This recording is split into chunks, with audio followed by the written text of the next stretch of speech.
बच्चों को वापस भी किए हैं क्योंकि पानी का भराव बहुत ज़्यादा था, आने की स्थिति में नहीं थी। प्राइमरी, मिडिल, हाई लगभग 3,500-4 हज़ार बच्चे हैं मेरे इस स्कूल में। सर देख ही नहीं रहे हैं। हाँ। अच्छा, सर देख नहीं रहे हैं, इसीलिए हम मजे कर रहे हैं। अगर आप बिजनेस कर रहे हैं जिससे आपका घर चला रहा है, आप लोगों का घर चला रहे हैं, तो उन जनताओं के लिए भी तो सोचना चाहिए। हो रही है जेसीबी आने वाला, जेसीबी का वेट ही कर रहे हैं ताकि हम वो चैम्बर शिक्षा छत्तीसगढ़ में मैं बार बार जिक्र कर रहा हूँ कि शिक्षा की चर्चा बार बार हो रही है, चाहे वो शिक्षक भर्ती को लेकर हो या बच्चों को मिलने वाली शिक्षा को लेकर हो। और इस वक्त जहाँ हम खड़े हैं यहाँ पढ़ाई तो होना मुश्किल लग रहा है, मगर हाँ स्विमिंग क्लासेस बहुत अच्छे से हो सकती है, क्योंकि कुछ देर की बारिश ने, महज 24 घंटे की रिमझिम बारिश ने ये हाल कर दिया है कि स्कूल पूरा तालाब बन चुका है। और जो बच्चे हैं जिन्हें क्लासरूम में होकर पढ़ना चाहिए उनकी स्थिति देखिए इस प्रकार से हो चुकी है। खुर्सी पार का ये स्कूल है जहाँ पर एंट्री गेट में ही पूरा पानी लबालब भरा हुआ है। और ये जो पानी का स्तर आप देख रहे हैं ये यहाँ की वार्ड पार्षद द्वारा कुछ खाली करवाने के बाद की स्थिति है। अगर खाली करवाने के बाद की ये स्थिति है तो जब खाली नहीं करवाया गया था तो क्या यथा स्थिति रही होगी, और आखिर इसकी वजह क्या है, सरकार इस पर ध्यान क्यों नहीं देती। जनप्रतिनिधि हमारे साथ मौजूद हैं। वीणा जी, आपके वार्ड का स्कूल है ये, ऐसी स्थिति क्यों?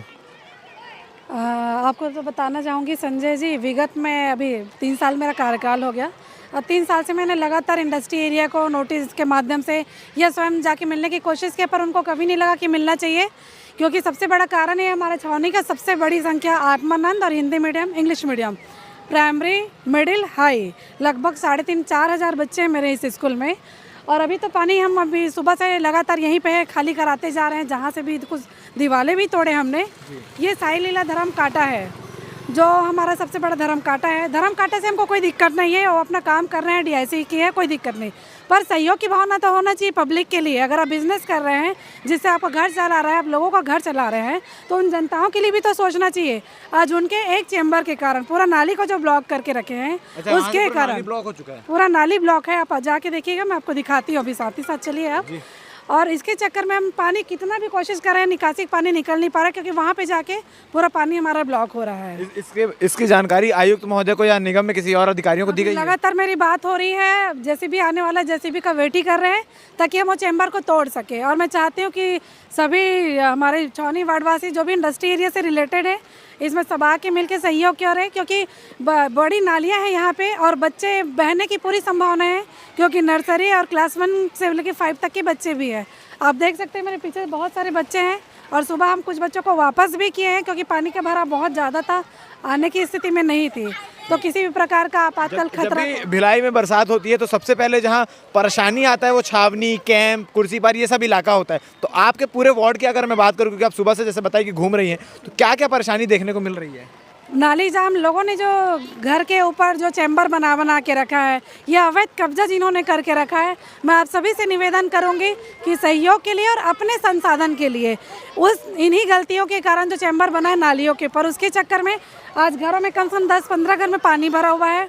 मैं लगातार वहाँ भी जाके जाम खुलवाते जा रही हूँ और सबसे मैं निवेदन कर रही हूँ कि आप सभी थोड़ा सा जागरूक नागरिक होने का परिचय दें और साथ में हमारा सहयोग करें। तो आगे हम उस चैम्बर को भी दिखाएंगे जहाँ पर चैम्बर ढका हुआ, बच्चों को देख सकते हैं किस प्रकार से ये इनके लिए तो एक मनोरंजन का पात्र बन चुका है, मगर पढ़ाई कितनी डिस्टर्ब हो रही है। क्या नाम है?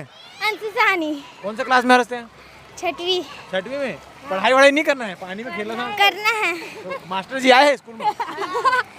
कहाँ है मास्टर जी? ऑफिस में। वो डांटत नहीं है का? नहीं खेलो। सर देख ही नहीं रहे हैं। अच्छा, सर देख नहीं रहे, इसीलिए हम मजे कर रहे हैं। और देखेंगे तो डांटेंगे। हमेशा यहाँ पानी भरा रहता है बारिश में? हाँ, हमेशा भरा रहता है। कैसे आते हो फिर स्कूल? हम रेनकोट ओढ़ के। रेनकोट ओढ़ के? हाँ। नीचे से पूरा पैर भीग जाता है? नहीं, लेगिस ऊपर करते हैं। अच्छा, तो आप देख सकते हैं इस प्रकार से ये स्कूल की स्थिति है। फिलहाल मैं एक कॉर्नर में मौजूद आपको दिखाऊंगा कि गेट है जहां से मुख्य द्वार के लोग आने जाना का इस्तेमाल करते हैं, वहां से कुछ दूरी पर ही ये स्थिति है। और अगर थोड़ा और अंदर गहराई में जाएं तो शायद ये पानी का स्तर और ज़्यादा भरा हुआ मिलेगा। जैसा कि पार्षद ने बताया कि जो धर्म काटा है वहाँ के चैम्बर की वजह से पानी निकासी यहाँ से नहीं हो पा रही। इस प्रकार की तमाम समस्या पूरे भिलाई नगर निगम क्षेत्र अंतर्गत कई वार्डों में हो रही है। और इस समस्या को लेकर ऐसा नहीं है कि नगर निगम इससे अवगत नहीं है, प्रत्येक वर्ष ये समस्याएँ होती हैं, मगर बारिश आने से पहले नगर निगम कुछ करता क्यों नहीं? मीडिया के साथ ही चिल्ला चिल्ला कर परेशान हो जाते हैं कि भैया यहाँ परेशानी है, यहाँ सड़क ख़राब है, यहाँ नाली ख़राब है, बारिश आने से पहले दुरुस्त कर लिया जाए। मगर बारिश का इंतज़ार होता है, बारिश के बाद फिर आयुक्त महोदय या तमाम अधिकारी खड़े होते हैं, थोड़ा सा ड्रामा चलता है और उसके बाद फिर वही हाल। मगर परेशान होती है तो सिर्फ जनता। आप इस बारे में क्या कहना चाहेंगे? कमेंट सेक्शन में कमेंट करके बता सकते हैं। धन्यवाद।